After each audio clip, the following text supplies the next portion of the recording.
ইসলাম অনুযায়ী পৃথিবীর প্রথম মানুষ ছিলেন হযরত আদম আলাইহিস সালাম।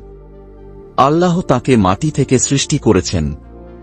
কোরআনে বলা হয়েছে, আমি তাকে সৃষ্টি করেছি শুকনো মাটি থেকে, যা বাঁচতে থাকা কাদার। সূরা আল-হিজর 15 আয়াত 26। আল্লাহ তাকে জ্ঞান দান করেন এবং ফেরেশতাদের সামনে সম্মানিত করেন। কোরআনে আছে, আর তিনি আদমকে সবকিছুর নাম শিখালেন। সূরা আল-বাকারা 2 আয়াত 31। এরপর আল্লাহ তাঁর সঙ্গী হিসেবে হাওয়া আলাইহিস সালাম কে সৃষ্টি করেন।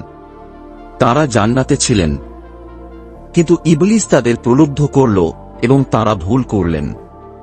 ফলে আল্লাহ তাদের পৃথিবীতে নামালেন। কোরআনে বলা হয়েছে, তাহলে আমরা বললাম, তোমরা সবাই নেমে যাও। তোমাদের জন্য পৃথিবীতে থাকবে নির্দিষ্ট সময় পর্যন্ত জীবনযাপন ও উপভোগ। সূরা আল-বাকারা 2 আয়াত 36।